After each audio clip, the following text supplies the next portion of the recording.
Hi everyone, welcome to this quick walkthrough. Today I'm going you to take through a tool which we built on Simple AI, and that is a prior authorization tool. It is a tool which is used in healthcare to check if a specific treatment, medication or procedure requires approval from an insurance company before it can be provided to the patient. In this video, I will guide you through how this tool works and what it does so you can easily prioritize authorize your prescriptions files in no time. In this tool, we have two important contexts that are use and build. Use lets you run and interact with your tool, which we will see. Build is where you create and configure your tool. Now click on the build tool. We will get some key concept to get generated. First is there are three steps in this: user inputs, user steps, and tool outputs. So we are going for the first very step. First, let's start with the user input section. This is where you upload your health record. It is super easy. Just drag and drop your file which contains your medical summary.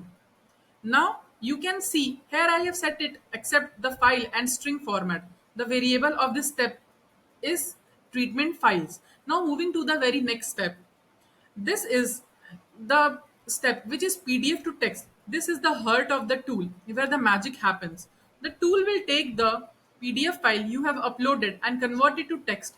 This process is streamlined to be as efficient as possible. Now you can see that I have used the advanced parsing mode by which all the things in the PDF file will be parsed very nicely. It can handle complex formatting and various file types without breaking a sweat. Now, there is a step you can see guardrail configuration. This is to ensure that the process is smooth and error free. You can also add some guardrails. These are validators that act like a quality control. Now, coming to the next step, there is an LLM call where we give all the prompts by supplying every contextual information. This is where the tool leverages the power of a language model specifically to interpret and extract the essential details from the next. The system prompt is where you can add instruction if needed, and the main actions happen in the prompt where you will get all the information that are related to the patient like frequency, name, doses, medical history, etc.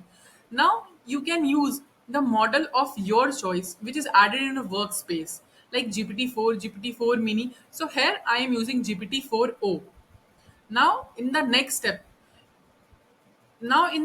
you can see that we have called the LLM again because in the above step, the output will be in the form of JSON.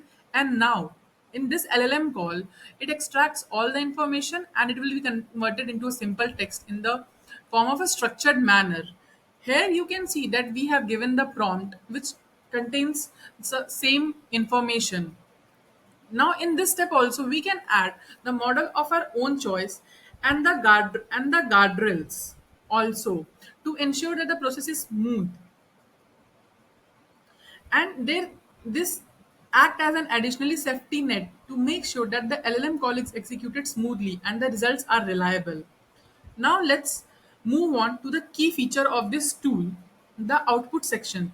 This is where you can define the variables that will be used in your project. You can see that there's a key field where you will input the name of the result and the value field which contains the variable of the above step which contains your final answer. This make it super easy and easy to keep track of all your variables and ensures that your tool runs smoothly.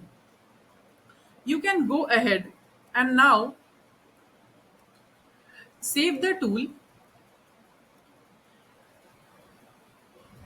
and now you can run the tool by pressing the run button, and the tool does the rest. It processes the PDF, extract the text, interprets the information with the LLM.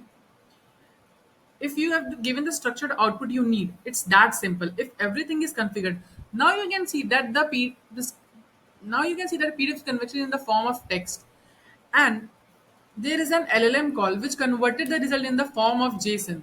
But we want that our details should be in a particular correct manner. So in the next LLM call, the answer is in a perfect structured manner, which is extracted information of the patient. And at last, you can see that the last tool step, this is our final information which a person can use. So this is now you have just learned how to use prior authorization generation tool in medical field, and it is a way very easy to use in few clicks. I hope you found this tutorial helpful. Thanks for watching, and I will see you in the next one.